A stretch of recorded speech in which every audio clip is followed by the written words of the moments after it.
Hello and welcome. My name is Jess. I am a knitter, spinner, sometimes crocheter and sewist, living along the Gulf Coast of Central Florida with my husband and our two teenage sons.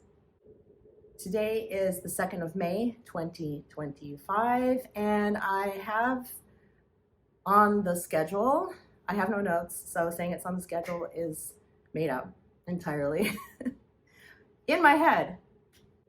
Today I have some finished objects, both knitting and sewing, a new cast on, but primarily I have some stash enhancements and gifts that I acquired last Saturday during local yarn shop day. So if you'd like to join me for a chat, then come on in and get comfortable, grab a beverage, a project, or whatever it is you normally do when you watch an episode. This is episode 21.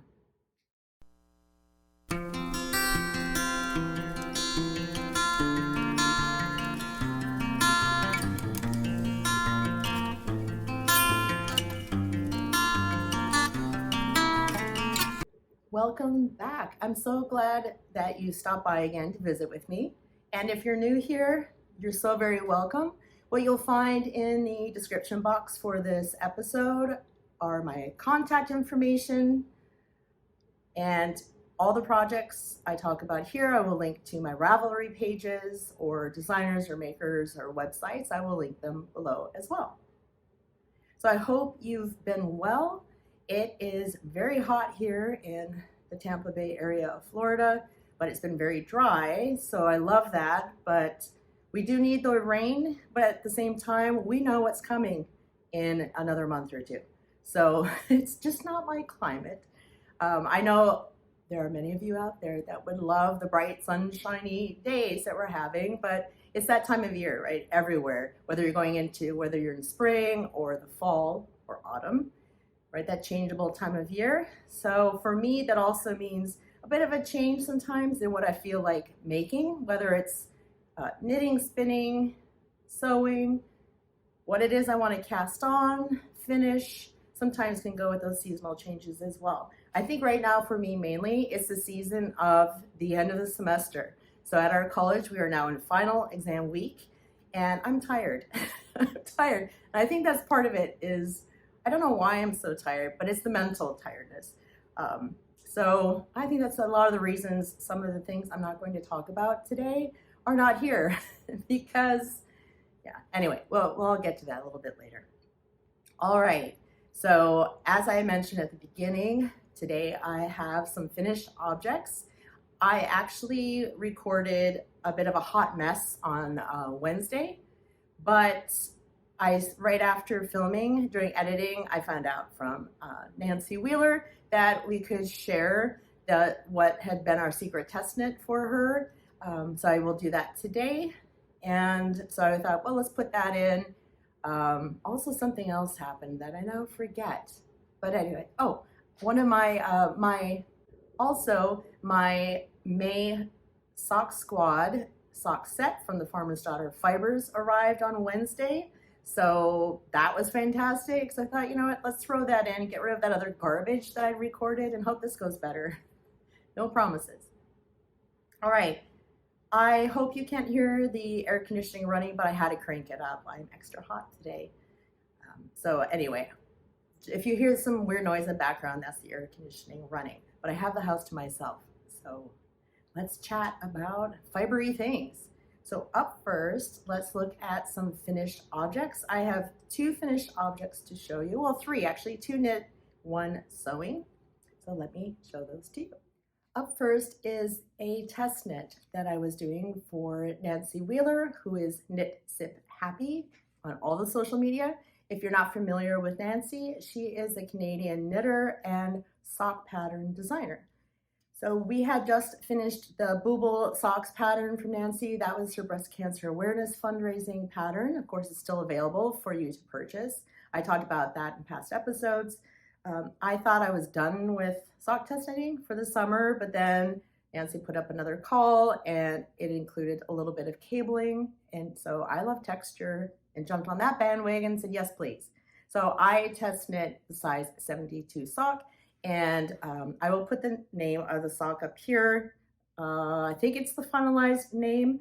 The pattern is not out yet. Let me start with that.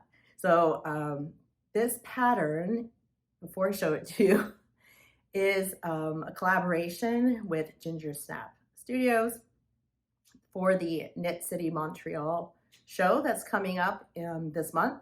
So the pattern will be released for that event, which I believe is May 17th. So that's using the yarns from a fade set, I believe. I'm not going to go into too many details. I just want to show you the sock so you can see what it looks like. So my Canadian friends, if you're going to Knit City Montreal, then check out the booth, check out the samples that will be there. So let me show you the one on the sock blocker, and I'll show you the other side because you can't see the nice little cable that runs down the front. But it is a cuff down pattern where you work a special ribbing at the top. Special, I mean, is it's not a consistent ribbing. There's a pattern to the ribbing. And then you work patterning on the front, a little bit of ribbing for some stretch. And then it's just plain on the back with a little stretch on the edges. A heel, flap, and gusset. Did we do garter, edge? I can't even remember. See, I don't remember all of it. And then the typical rounded toe that Nancy uses in her patterns. So let me show you the front of the sock where the fun and action is mostly happening. So there we are. So that's what the pattern looks like. See, side maybe. So we have these simple cables that are knit all the way down the front. You work the heel and then down the front of the foot as well. I'm not sure what the pattern needle size and the final wording will be yet since it's not released. I did have to go up to a 2.5 millimeter needle in order for it to not be as snug as it was with the 2.25. So even though there's only this one cable on the front and there's some stretching on the side, it still was a bit snug. My husband couldn't get it on his foot. Several other test knitters, I think, may have had it a bit tight, but on 2.5 millimeter, they're perfect. He could get them on. So when it does come out, just be aware, and Nancy does mention in the pattern that this cabling will also shorten the length of the sock. So make sure that you're trying it on for the length, but also keep in mind your tension, that you might want to go up a needle size. Some people did, and then some people didn't. So it just depends on your tension and of course how plump your yarn is. So this is the yarn I used from Blackbird Sycamore Yarn. It is, my camera never wants to do. I'm trying to peek out. Anyway, this is hand-dyed yarn. It's the Super Sock base. It is 437 yards per 100 grams. It is a 4-ply construction. It is 75% superwash merino, 25% recycled nylon in the color Crimson Queen. So this is what it looks like caked up. I thought it was a bit more deep, a bit more vibrant and saturated, more kind of a red, more red than the purples on the computer screen. So this probably looks, to me right now, more accurate to what it looks like in person. It works out really nicely. They're really cozy socks. So that is finished object number 1. Pattern release is May 17th. My next finished object is my gnome for April as part of Sarah Shira's Gnome Make Along for this year. Sarah Shira is also known as Imagined Landscapes. Each month I've been knitting socks for the Farmer's Daughter Fiber Sock Squad and then attempting to use the leftover yarns to knit a gnome to go along with it. This month I used the Farmer's Daughter Fibers yarns primarily, but not from the April sock set. There, I think I got it out now. Anyway, here she is. This is Normanda.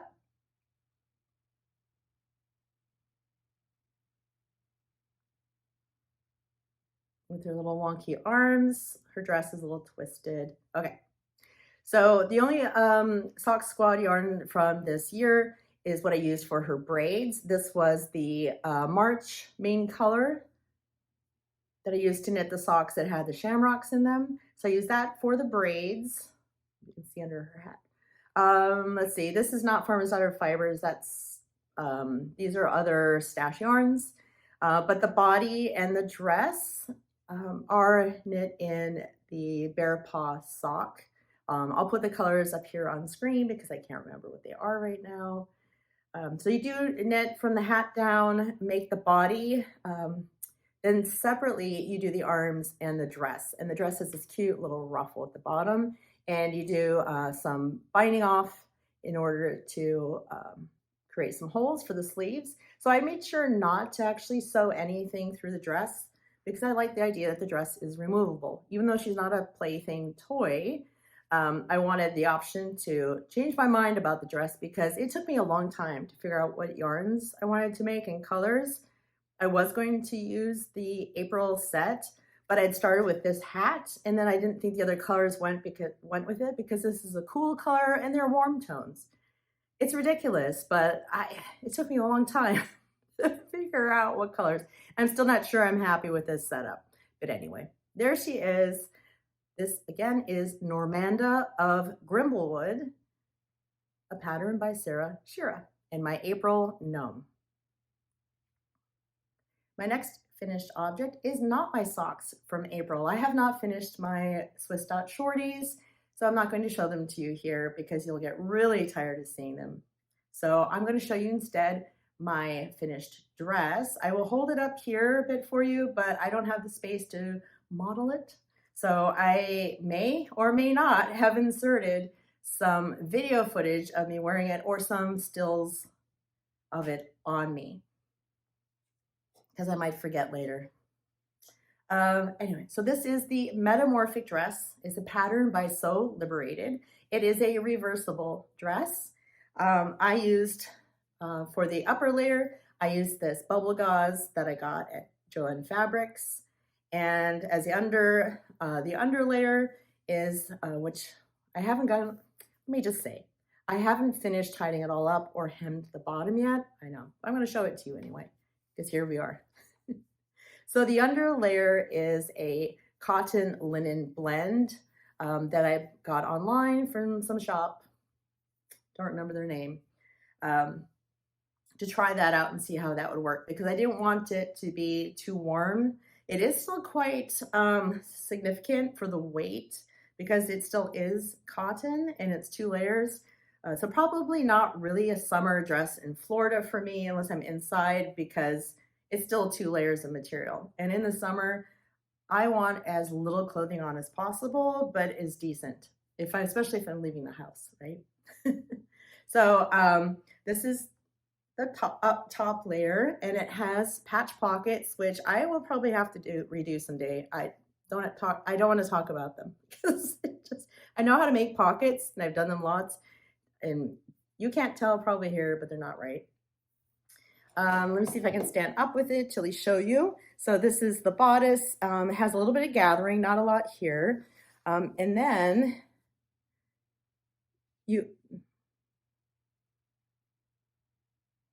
so you have the option of doing the hem on this layer with the sort of higher in the center than on the edges or not.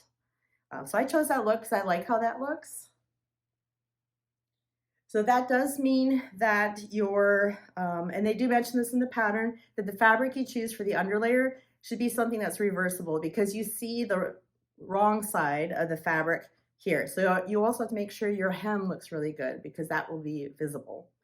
I had to redo the hems because this top layer at this edge that comes down was sticking out below this layer when I turned it inside out or turned it to the other side. So I had to do some trimming and doing that. So I just have not pressed it out yet. So let me flip it inside out or to the other side. Going the other way is actually easier, but I couldn't grab it. Okay.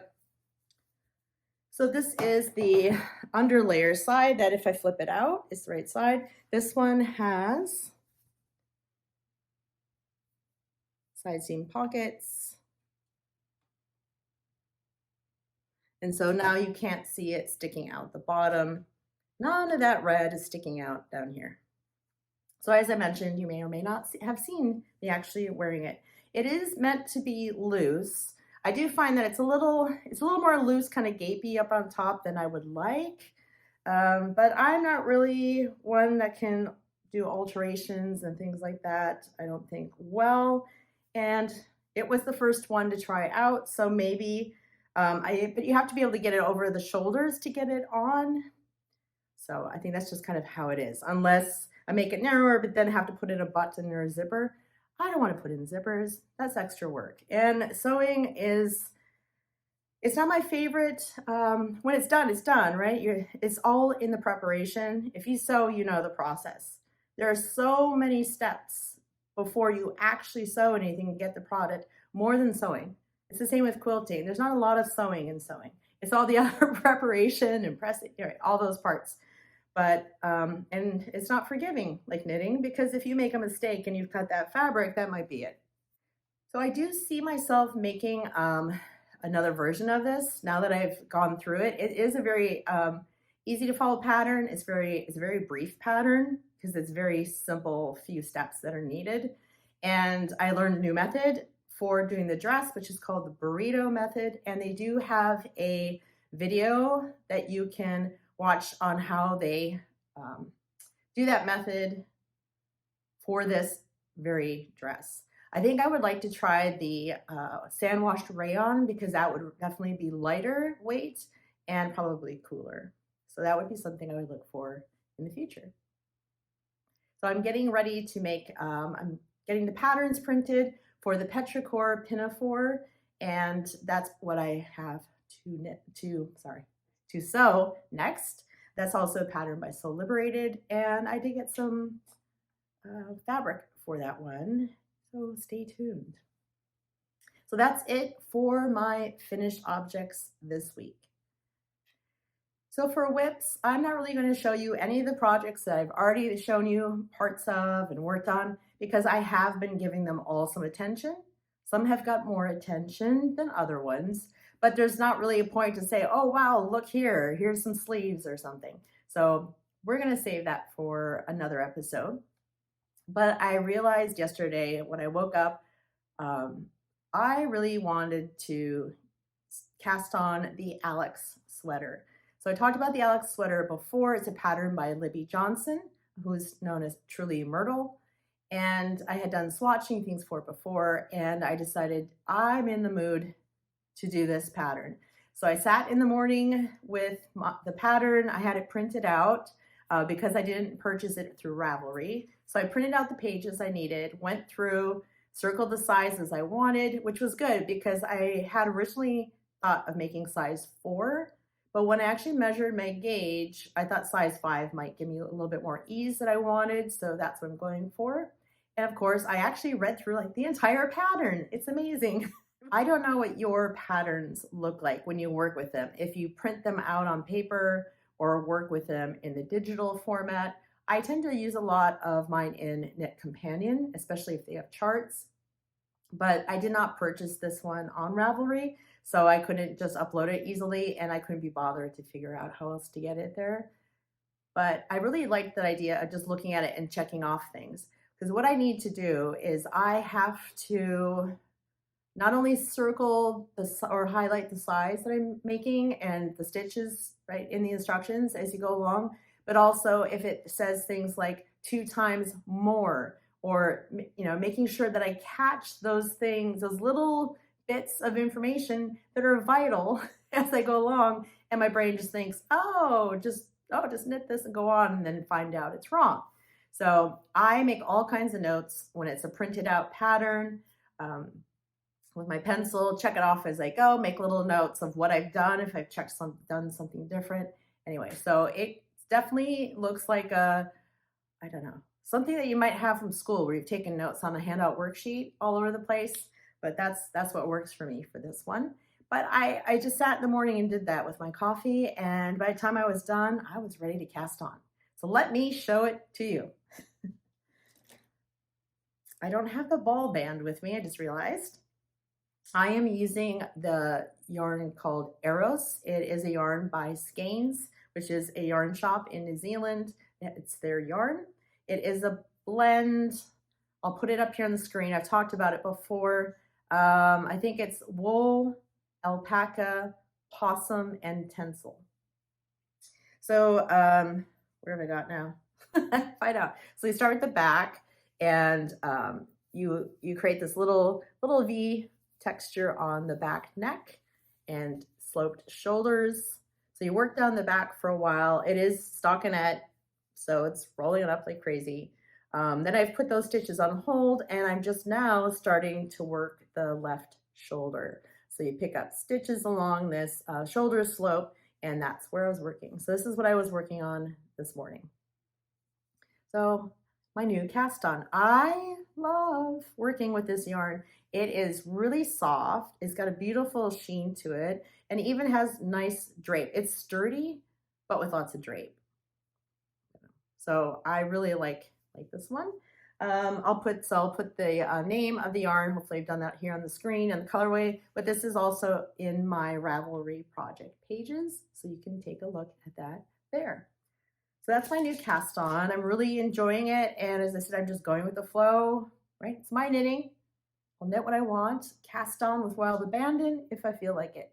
I am still working on all those other garment projects because they are requiring different parts of my brain thinking. So some of it is mostly round and round stockinette and occasionally keeping track. The other ones all have a little something I have to pay attention to. This one is really interesting because it has these different techniques that we're going along and working on. So it's easy to follow. The instructions are really well written, but it's also interesting at the same time. And so I'm up for that at certain times of the day where I want it to be interesting, not hard, not difficult, but something a little different than just round around stockinette. I will want stockinette later, especially when the family's here and I can't concentrate. So I'm really enjoying that. So that's the newest cast on. So coming up next, I'm going to share with you my Farmer's Daughter Fibers May Sock Squad sock set that arrived this week. So if you don't want to see that colorway, if you're subscribed and you're waiting for yours to arrive and you don't want to see the colors, now is your time to go away. And I will have a timestamp in the description box for when I talk about my local yarn store day acquisitions, and that will be the place to jump back in. Okay. All right. So this is the journal that you got if you subscribed to the year-long subscription. This month is May, and this is the colorway inspiration. I'm going to read to you what it says, but my face has to be off here. It is on the Bighorn sock base. It is called Spring Bear. This month's yarn is inspired by the things you protect. So here comes the yarn, and it's going to be hard to see because it matches my shirt. Can you see it? Let me show it to you.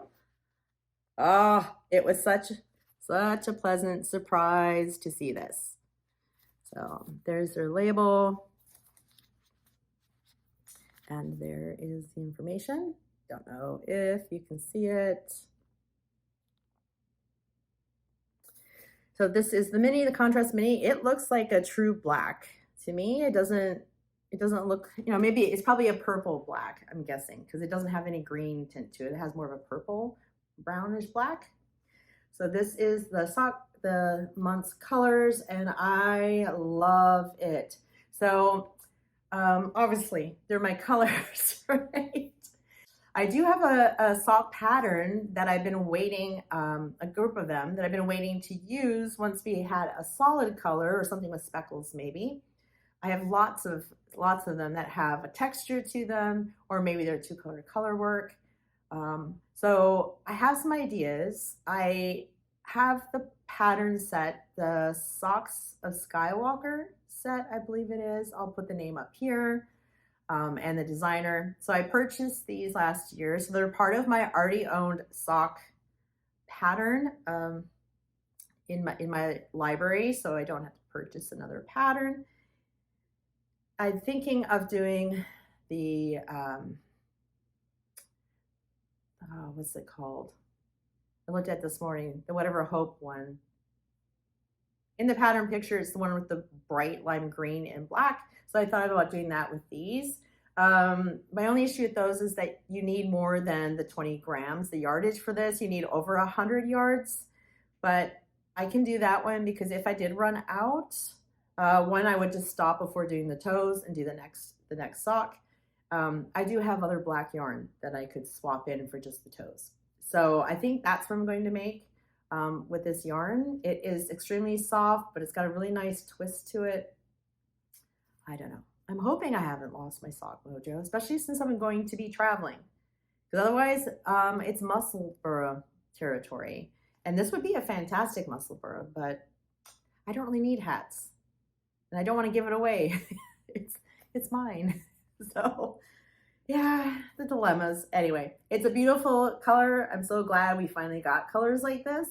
Yeah. So you'll have to wait and see what this turns into. Me too. It'll be a surprise for me as well. So what I have to show you for the last part of this episode are my acquisitions from last Saturday, which was local yarn shop day here in the US. I think shops in Canada also do it. I thought I saw some in Australia. I'm not sure who all participates in that. But I drove up to about a 45-minute drive north of me to a town called Brooksville. There is a fantastic yarn shop there. The first time I visited the shop, and is called Pan Banged Knits. I'll put their information up here. An amazing shop. It is great size. They had lots of tools, notions, different yarns, some local yarns, but also they had things like from Japan, from Europe. So a nice range of different yarns. And of course, it was the chance not only to check out the shop and support the business, but also to look at specific yarns in terms of what they feel like and the colors available. So I particularly wanted to look for some plant-based yarns to make some tops for the summer. And ones that were primarily linen blends.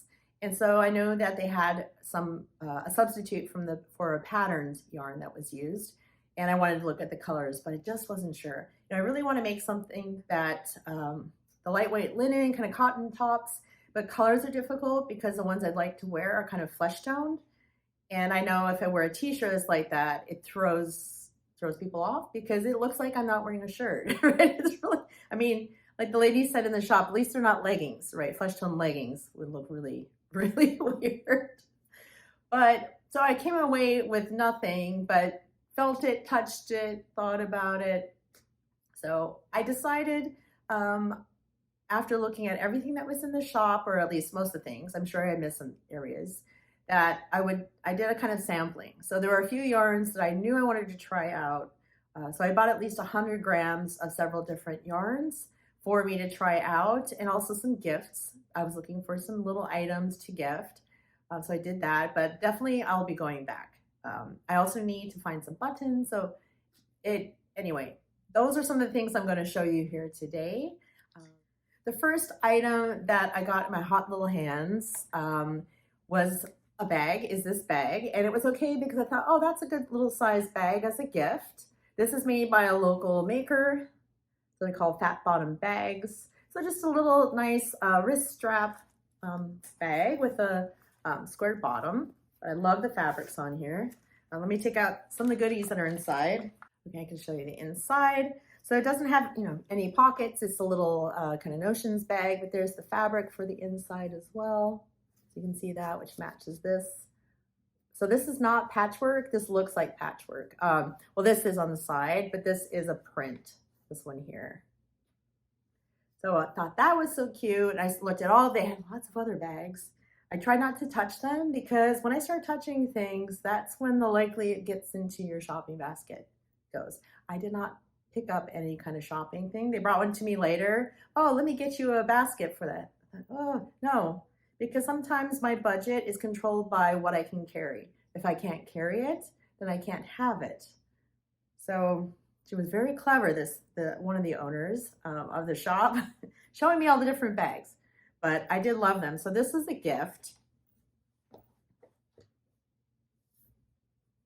But this one is for me. So I saw it hanging there. I thought, oh, that is adorable. It has robins, a robin fabric. There's the bottom of the bag. So the bottom of the bag is not, it's extra fabric folded, but it's not reinforced, whereas the sides of the bag definitely have some form interfacing in it. There's a nice little pocket, cute little snaps. So it opens up into this nice squared trapezoidal bag, and it has a pocket, and there's the inside. So hopefully you can see that. So that one is for me. I love it. It is just so cute. Yes, I can sew. Can I sew bags? Sure. I'm sure I can figure things out. But sometimes you don't want to.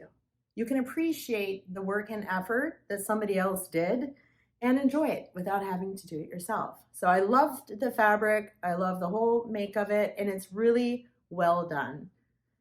So that had to come home with me. So if you've watched, especially Vlogmas, but some of my other videos, the intros, when you've seen footage of roosters and chickens, those are from outside my office building. So the area I work in is a historic district, and the roosters there and chickens are actually protected because they're part of the history of this area, this neighborhood. So sometimes they're a nuisance, sometimes they cause traffic issues because they just come running across the road. But I found they had these rooster stitch stoppers, needle stoppers, point protectors, whatever you want to call them. So I had to get those. Cute. Those are actually going to be gifted. So gifted things don't count in the budget, right? If it's a gift, it doesn't count. I might have to get some of these for myself, but those are going to go off to a friend. And then I got a little tin. And if you remember those lip glosses, it's one of those kind of tins. This one had a pretty little bird on it. Got one of those. Other notions, they had some really cute earrings. I don't have pierced ears anymore, but they had stitch markers, progress keepers. So I had to get this little tin of the same thing, but chickens. I just thought they were so cute. Look at that. I just thought they were cute little chickens. So there's 6 in this little tin. I think I got them to give to some friends later on. So that was the company that it's from. There was this amazing fiber. It was a blend of cashmere and other things. I don't know. It was glorious. I need to go back and buy it. I didn't purchase it, but I did pick up one ball of some silk mohair, and I plan to swatch with it for a potential Lento project. Not right away, but something I've been thinking about. So I have some yarns in this bag that I got from the Lemonade shop last December as part of like the yarn advent. So there were 10 minis and one full skein that I'm thinking of holding it with the silk mohair to make a Lento and doing a sort of fade version. So these were the yarns that came in that yarn advent. So this was the main skein, which is so fun and colorful. I love it. It's got the specks of black in with the other colors. And these were the 10 minis that I had. So all very bright, right? I don't normally knit, wear colors like this, but I thought what might help to kind of blend them, tone them down would be to hold them either with like a white or cream or with a black. So I've seen a few projects where people have taken brights like this and neons and held it with a black to marl them together, and I really like that look. So that's what I'm going to try first with the silk mohair. So I got this Barocco Ariel in black. And so I'm going to hold those together and see what I think of the black with it. I would rather actually have a Surrey alpaca lace weight. I find mohair a bit more prickly to me, but this one, even in the heat, doesn't seem to be too prickly. So I think that might be okay. Otherwise, I might just get a lace weight merino to hold with these to bring them up to the gauge that I want to use. So that's going to be a little bit of yarn play, probably sometime in the summer, not till we get back from our travels, because I'm not carrying all this. Although that might be fun, but if I don't like it, then I've packed it and now it's taking up space. So that is one acquisition. So I just got one to try it out and see what I think. I was looking in addition to some yarn by Juniper Moon Farms, the linen blend. There was some Japanese yarn. I'm trying to think of the name.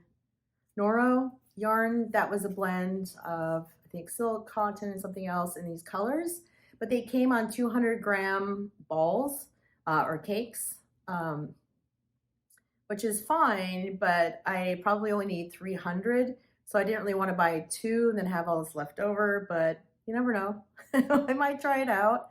But they had some other Noro yarns, and I've never used that yarn before. And the price wasn't as scary as I thought it might have been. Maybe they'll go up because of all the tariffs, but so I got this one. So there's the card.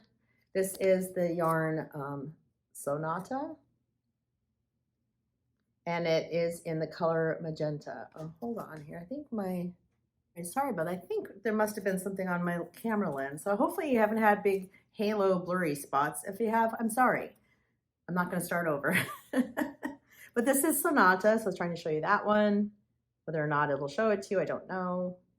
It is a blend of cotton, viscose, silk, and polyamide, 35, 25, 20, 20.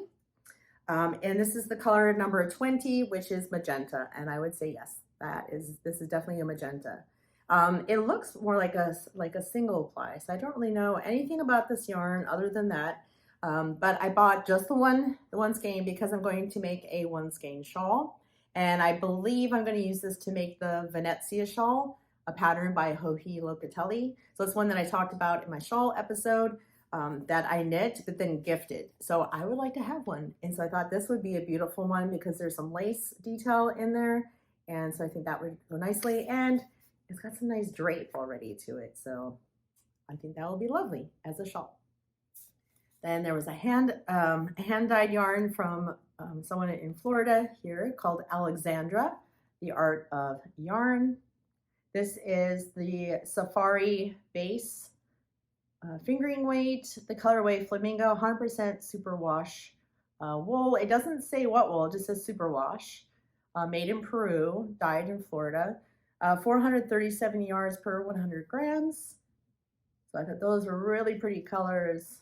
And so that was a little acquisition as well. Along with this yarn, I got a free pattern. Well, it is a free pattern on Ravelry, but they printed it out for me. And it is the Changing Staircases shawl pattern. So that would be a good option for this one as well. But I think it's going to get gifted because I wanted to get a local yarn to send with my gift parcel to my friend. I can always get more, right? My last purchased yarn was this one. So it is an actual plant-based yarn. This is by Circulo. It is called Glamour. So you can see maybe 244 yards in 50 grams. Or is this 100 grams? No, this is 100 gram. So I got 2 100-gram hanks of this. It is 55% cotton, 45% viscose. So I think you can see that there, that the viscose, I think, is the shinier bit, and the cotton is the more matte finish. So I thought this would be really good to try out for a tee. So I'm going to try a summer weight tee or a tank top, probably a tank, with this and see how that feels on my hands. So I've never tried the Circulo yarns. They're made in Brazil. Yeah, so I'm looking forward to trying that out. And it is a very kind of orangey red, tonal red. I don't think it's quite that bright, maybe something like that. So I'm looking forward to trying this out. And I keep saying I'm looking forward to trying this out. Obviously, that's why I bought it. Okay, all right, a little check on myself. And then the last yarn I got was not a purchase. It was my free ball of yarn. So when you made any purchase, you reached your hand into this bag that had all kinds of yarn in it and grabbed something. And what I grabbed was another Circulo yarn. So this one is called Sweet. I will put the information up on the screen here for you because it's not actually on the label, because this is a sample, but it is a sport weight. It is 100% Brazilian merino in this beautiful purple color. So I've got purples again. Lots of purples this year. Purples and magentas seem to be my colors right now. What will this be? Who knows? I did weigh it out. It was 49 grams on my scale, so enough to go into lots of things. And as a sport weight, yeah, it's definitely like a heavy fingering kind of sport weight, more so than a DK, I think. So those were my acquisitions from local yarn shop day. Somebody recently I saw called them stash enhancements. I like that term, so I've used it here. I've stolen that from whoever originally used that term. I like it. So thanks so much for joining me here today for this little chat. I hope you have a wonderful week ahead and weekend, and lots of crafting mixed in there. Until I see you next time, thanks so much for visiting. Take care.